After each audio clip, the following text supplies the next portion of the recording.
Good day, class, and welcome to another lecture series for building utilities. Once again, I am Architect's Head Carlo Bielsa, your instructor, and our topic for today is about the HVAC, or the heating, ventilation, and air conditioning system as a part of the mechanical system. So, in the Philippines, ang applicable lang sa atin actually is yung ventilation and air conditioning. Hindi tayo nag-utilize nitong heating, yung heating system, kasi tropical country ang Pilipinas, and naturally mainit. It is our temperature is warm, and but in some cases, like in Tagaytay or in Baguio, they sometimes utilize this heating system. May nakikita tayo mga fireplace.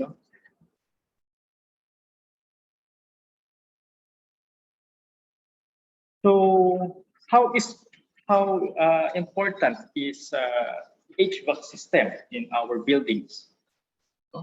If we are going to look at a high-rise office condominium, in our central business districts, like Makati, Taguig, Ortigas, we can see that these buildings have a glass building skin.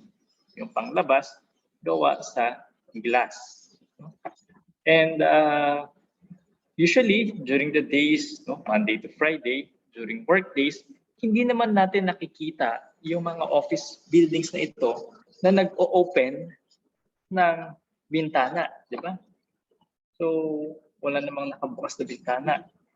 And, isa pa, kung bubuksan ng mga high-rise buildings na ito, ang kanilang bintana, kung meron mang operable dyan, ano kaya yung mangyayari dito sa space na ito, sa isang opisina? So, malamang sa malamang, lilipad yung mga papers, kasi yung pressure ng hangin, so kailangan i-balance out niya. So lilipad yung mga papers and all, hindi magiging magandang working environment. So paano kaya nag-co-condition ng air dito sa office condominium? So ito yung pag-aaralan natin.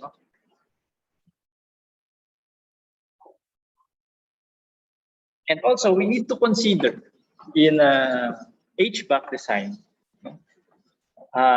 yung heat emission coming from the occupants themselves, yung mga nagtatrabaho, and yung mga equipment such as yung number one, coffee maker, coffee machine, yung ilaw, yung computers, laptops, and other appliances like yung printer. So these things give off heat, and we need a system. We need to understand the system, the HVAC system, that is responsible in controlling the indoor air environment for these enclosed buildings, or structures. So ayan, tulad nung diagram dito, di ba? So mayroon tayong ngayong mga temperature scanner.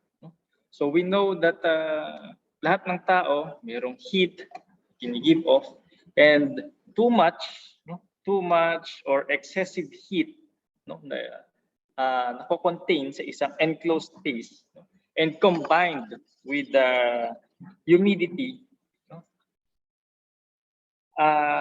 it will give us the feeling na magpapawis, or in Tagalog, maalinsangan na pakiramdam. So in HVAC design, we are going to talk about yung mga package type, mga equipment, split type equipment, yung fireplace, for special cases, and yung mga cooling techniques. So let us start yung discussion with the disclaimer, no, that the HVAC system is a system, no, that is designed by specialized engineers. No? Yung ating mga HVAC engineers, mga mechanical engineers whose specialization is HVAC. No? So hindi mga architects, no? Hindi mga structural engineers yung nagde-design lang netong HVAC. No? But of course, merong kinalaman, no? Yung specification ng ating mga building materials, no? Dito sa overall design ng HVAC for a building. So ano yung mga basic concepts that we need to understand in HVAC? No? So the physical concepts such as, number one, heat. No? Heat is a form of energy, no, that is transmitted through waves. No? And the measure of this heat energy, no, nalalaman natin because of the temperature. No? Temperature being the quantitative measure of the warmth or the coldness of an object. No? So it is pang-measure ng energy. Malamig ba o mainit? No. So ibig sabihin, pag warm, mabilis gumalaw yung mga molecules, no? And kapag cold naman, no, so medyo mabagal yung paggalaw, no? Kasi meron tayong tinatawag na yung heat is a form of energy.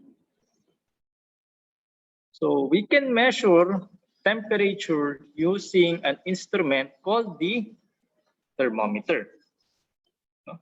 And we can measure naman the amount of this heat energy, no, the quantitative measure using the English, no, system. Ang tawag doon ay BTU or the British Thermal Unit. No? Yung counterpart niya naman in SI is yung calorie. No? Ano yung difference nilang dalawa? No? Parehas lang naman sila. Iba lang naman sila doon sa unit of measure, no? Kasi yung calorie, no, this is the measure, no, the quantity of heat required to raise 1 gram of water, no, at 1 degree centigrade, no, or 1 degree Celsius. Ito namang si British Thermal Unit, no, 1 pound of water at 1 degree Fahrenheit. No? So, ayun lang yung kanilang difference.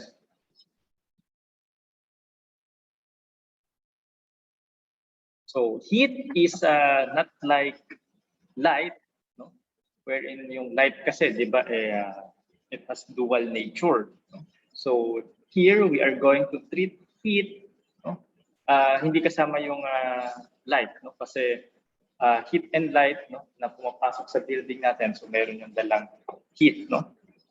We're going to treat differently, heat separately, no. So heat lamang, no? Heat as a form of electromagnetic wave. So there are other concepts, no. Yung latent heat and sensible heat.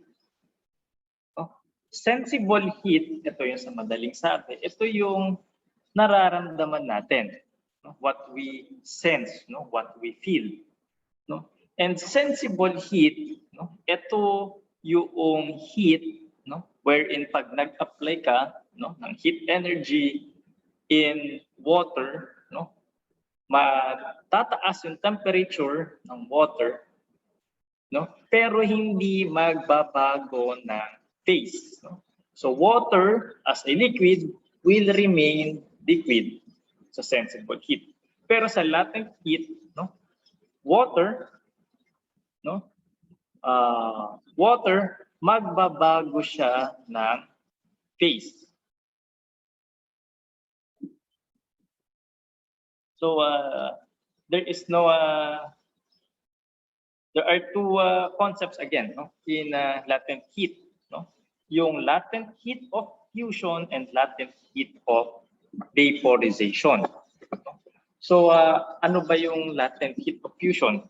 So this is yung ice, no? Yung ice, solid water. Papalitan natin yung kanyang phase from solid, gagawin natin siyang liquid, no? As tubig, na fluid, no? So we are going to melt the ice, no? So with that, we are going to add heat, no? And yung quantity ng heat energy na idadagdag natin dun sa ice para siya maging tubig, no? We are going to add 144 BTU, British Thermal Unit, per pound of water, no? So we add. Ito namang latent heat of vaporization. So from liquid, no, we are again going to change the phase of water, no? From liquid phase, no, gagawin natin siyang in vapor, no? Vapor form, no? So kung kanina nagdagdag tayo, ngayon we are going to remove, no, naman 970 BTU per pound ng water.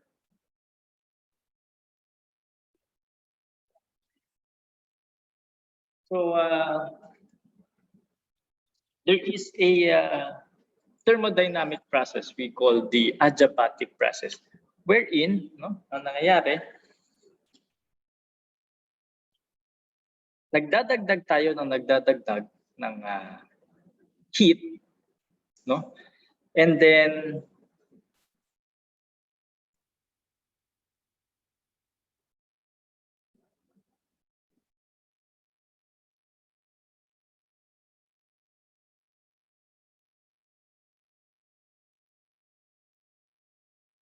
sorry, no. Itong adiabatic process, no. So evaporation of water requires a supply of heat. If there is no external source of heat, no, and evaporation occurs, then the water itself must provide the necessary heat of vaporization, no? In other words, a portion of the sensible heat in the liquid will be converted into the latent heat of vaporization, no? As a result, the temperature of the liquid remaining will drop, and since no external heat is added nor removed by the process of evaporization, it is called adiabatic cooling, no? Ibig sabihin, ito adiabatic process, walang external sources, no, na added, no, doon sa process, no, either evaporization or condensation, no? And so itong adiabatic process na to, if we're going to apply in us, no, sa mga tao, meron tayong adiabatic process, no? Yung pag tayo nagpawis, no? So when we perspire, no, lumalamig yung ating pakiramdam, no? So in adiabatic process, evaporization, no, is a cooling process. And this is the concept that is applied in HVAC, no? Refrigeration is accomplished by the evaporization of the refrigerant fluid, no? Kaya nga ang concept sa atin dito sa Pilipinas, ang evaporator, no, ay yung indoor unit, no, nasa loob, and yung condenser yung nasa labas, no? Kasi sabi sa adiabatic process, condensation is a heating process, no? Kaya nga pag merong fog, no, pag condense, 'di ba? Yung water vapor, 'di ba? Tapos babagsak siya as ay ulan. No? So pag bumagsak sa lupa ngayon, no, we feel yung sensible heat. No? So yung pakiramdam natin ay maalinsangan. No? So in adiabatic process, condensation is heating process. No? So with this, no, itong data na ito, no? So we are going, no, yung pagdating sa design. So chine-check yung air temperature, no, para palamigin yung isang room, no? So kukuhanin ngayon yung volume ng room, no? And then ano kaya yung kukunin yung temperature, no? So pag nakuha na yung temperature, no? So say for example yung sa atin sa building code, di ba, no? So yung 2 by 3 na square area ng room, and then with a ceiling height of 2.4, no? So we'll have 6,920, no, approximately na cubic feet, and with that, no, kailangan ng 1/2 ton, no, ng refrigerant. No?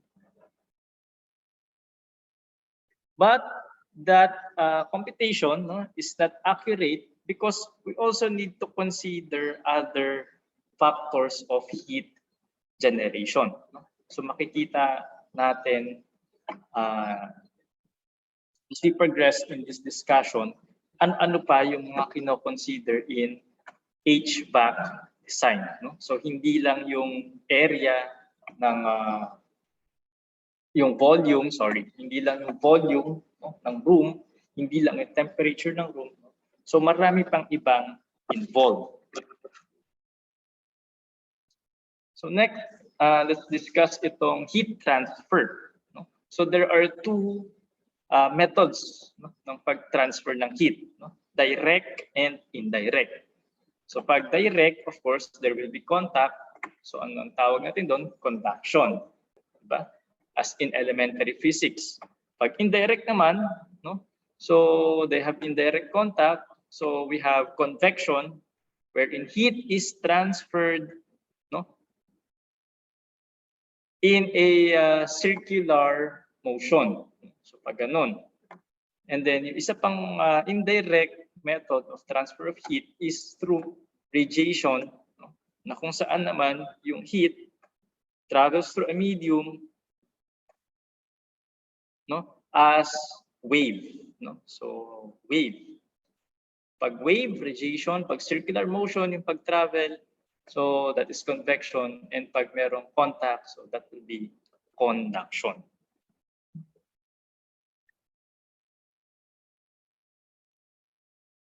So other concepts in HVAC.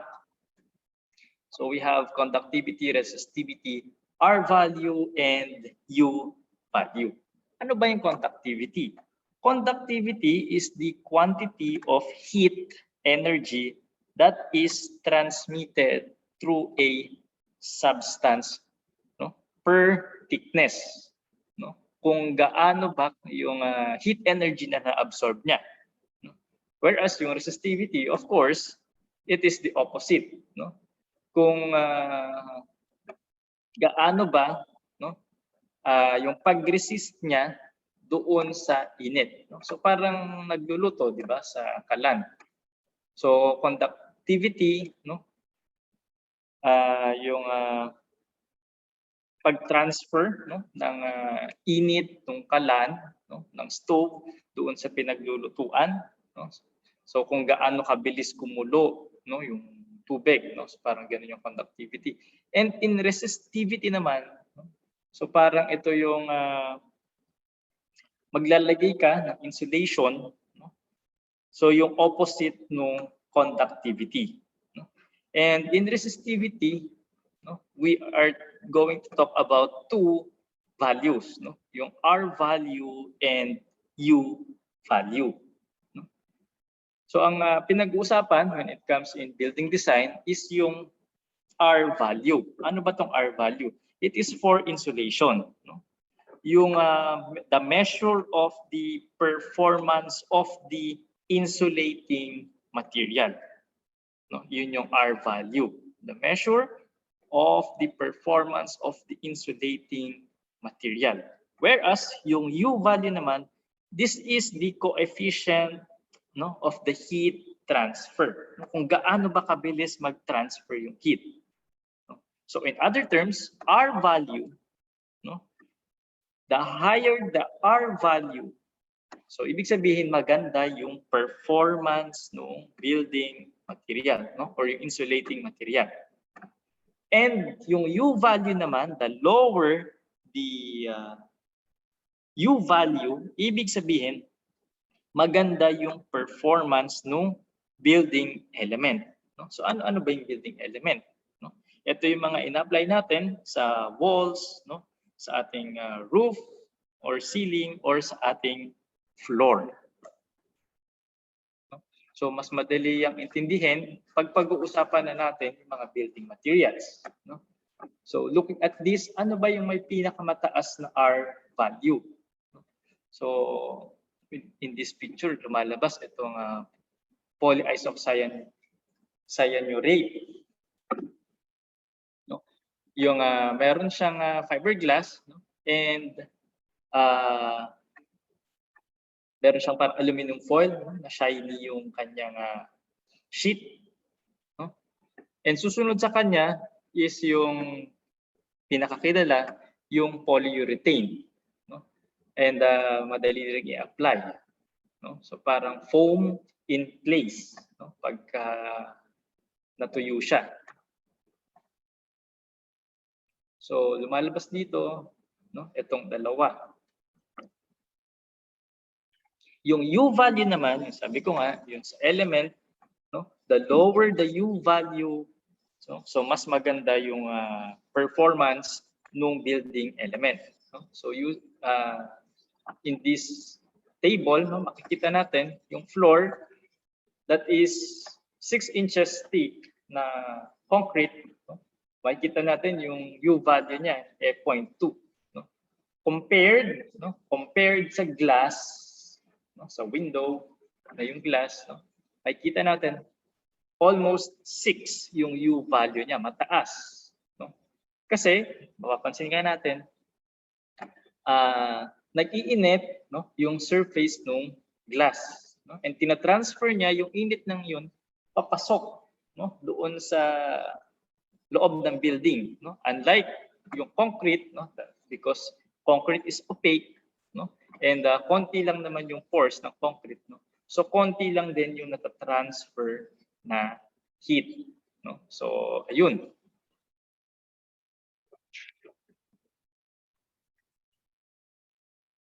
So kung pag-usapan ulit natin, U value. No? So usually yung ating bubong, di ba? No? Yung mga roof sheet na GI, U value. So kung titignan natin yung aluminum sheet, ang U value niya mataas sa 1, no? Almost 1.3. No? So with that, kailangan natin ibaba, no, yung U value, no, yung pangalan na to, yung thermal conductance, no, doon sa applicable, no, or recommended na criteria. So paano yun? Of course, by applying yung mga insulation. No? So kung yung building element mo, mataas yung kanyang U value, no? Of course, hahanap ka ng building insulation that will compensate dun sa mataas na U value, di mataas din na R value yung hahanap mo. So sa GI sheet na roof, no? So mataas yung U factor, yung U value, no? So it means we need to add insulation. No? So makikita natin ito, no? after ng roof sheet, no? So meron siyang insulation. So mamimili na lang tayo kung ano yung applicable na insulation, no? That we can use. So pwedeng gumamit ng batt insulation, rock-wool, no? Or yung polyethylene, na foam, or pwede rin yung polyurethane, no? As applied na makikita dito. So isa pang example, no, U value, no? So yung mga building element, no, na katulad ng glass, no? So U value, no? So mataas yung U value ng glass kung titingnan natin, no? Yung previous chart, no? So 6. So anong kailangan natin gawin? So kailangan humanap tayo ng material na mataas yung R value. And dito na papasok yung importance ng specification in building materials. So ay glass, no? Ito nga tinted na siya pero single glazed 1.1 yung kanyang U value, no? So ang nakakapasok na solar heat is 73%. No? So ibaba natin yung U value niya ng kalahati, no? Ng 0.49 and gawin natin siyang double glaze, no? Tapos air gap lang, no? And tinted pa rin, no? Pero makikita natin na hindi masyadong maganda yung performance. So ang binaba niya lang kalahati na yung U value na binaba natin, no? Pero yung amount, no, ng solar heat transmitted hindi masyadong mataas, no? So mga 9% lang, no, yung naibawas natin. Pero kung titignan natin, no, kung yung air gap na ito, no, yung magsisilbing insulation, gagawin natin argon instead of just air, no, and tataasan natin yung specification ng glass instead of just double tinted, gagawin natin siyang double low emissivity ngayon. So yung U factor nung low emissive na glass na yon is 0.24. Makikita natin na 27% na lang, no, yung heat na transmit, no, papasok dun sa indoor space. And ito na lang, no, yung heat na ito, yung kailangan labanan nung HVAC. No? Ito yung kailangan nilang i-consider dun sa indoor air environment in terms of design, no? So gusto natin, no, itong ganitong high performance na glass sa mga high-rise building kasi mataas din, no, yung visible light transmission, no? So ibig sabihin as long as meron pang sinag ng araw, maliwanag pa or maaliwalas pa doon sa loob ng isang high-rise building, no? So babawasan mo ngayon yung mga nakabukas na office lights, no? Hindi 100% yung pagbukas mo. So these are just few things, no, that we need to keep in mind in the design of our building scheme. No? So may ibang mga specialized na engineers nga na pinag-aaralan itong mga elements, no, and building materials na ito, their building technology, no, the proper specifications for doors and windows, no, yung mga metals, no, as well as yung thermal and moisture protection. Pagdating naman sa design, no, tropical design, so we need to consider ano ba yung type ng wall system, ng ceiling system, and what type of insulation are we going to use. No? So kaya nga, this is really, no, for a specialized field. No? So other concepts na kailangan din natin i-consider pa. Thermal comfort. Kaya nga tayo nagde-design ng pinapadesign yung HVAC with the goal na the indoor air temperature, the environment, is acceptable to human standards. So ibig sabihin, yung comfortability ng mga occupants sa loob. So that is thermal comfort. And thermal comfort is determined using this psychrometric chart. Itong chart na to. So how is this chart used? So we need to determine, hindi lang yung kanina, yung volume ng room, and yung temperature ng air. So we need to get yung temperature from the dry bulb thermometer, from the wet bulb thermometer, and yung dew point thermometer. And we need to plot that para makita yung thermal comfort. Kung paano ba tayo mag-adjust dito. I-adjust ba natin yung humidity or yung temperature ng air? So, ayun. Other things also that we need to consider in HVAC design. Hindi lang yung volume, yung temperature. So, the orientation of the building as well is considered in HVAC design. Kung ang orientation ba is along north-south or west-east. And nasaan ba yung mga glass? Nasaan ba yung building skin facing? So, and others, like shading devices, we also need to consider that. Para ma-reach yung thermal comfortability, so para maging efficient din yung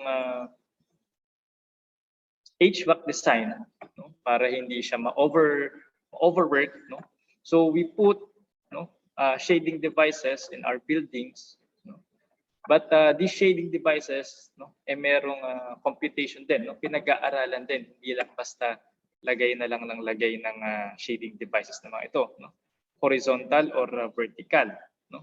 So this is recommended ng ating mga specialized consultants, yung orientation.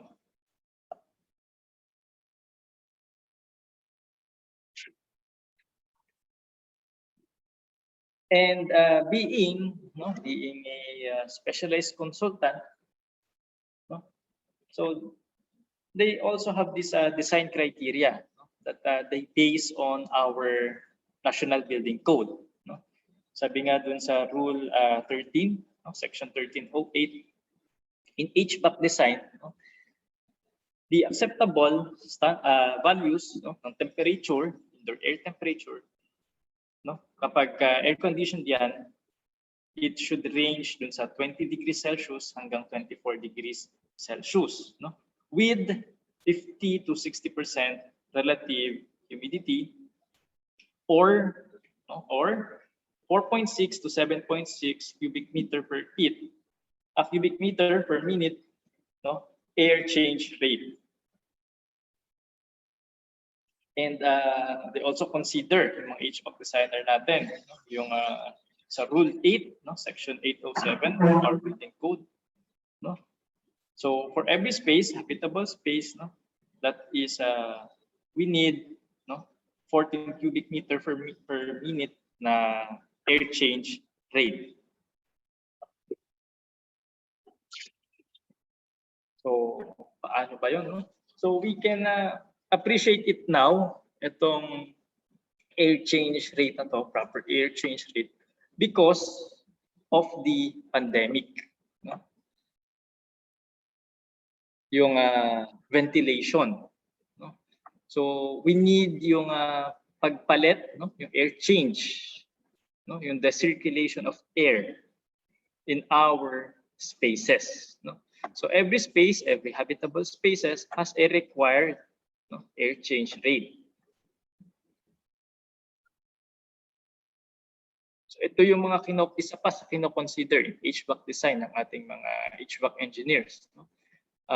sometimes they use these values from ASHRAE. No? So yung ating mga homes pala, lalo ngayon in times of pandemic, we need 0.35 up to 1 air change rate per hour. So paano ba yun?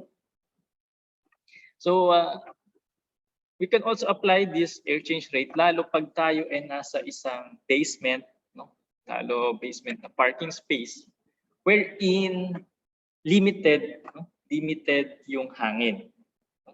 Limited yung hangin kasi of course mainit yung sasakyan, hindi nagsi-circulate yung air dito, yung oxygen, and nag-emit pa yung mga sasakyan ng carbon dioxide. So we need yung air change, yung ventilation dito sa mga basement parking spaces na to. Kasi kung walang circulation, hindi mag-flow yung hangin, masa-suffocate yung mga mag-stay dito sa basement. So in ventilation, sometimes pwedeng natural ventilation kung kaya, yung air change rate, kung kaya ng hangin, kung makakadaan yung natural air. Pero kung hindi, hindi sabi ng code, pwede namang mag-introduce ng mechanical ventilation. So itong basement parking, so we can use itong mga jet fan to induce motion dun sa hangin.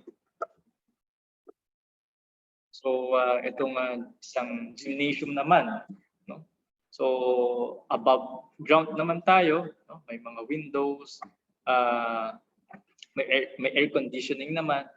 But again, we need to circulate. We need to circulate yung hangin. So anong usually ginagawa? So naglalagay ng roof ventilator. So yung mga nakita nyo umiikot at top.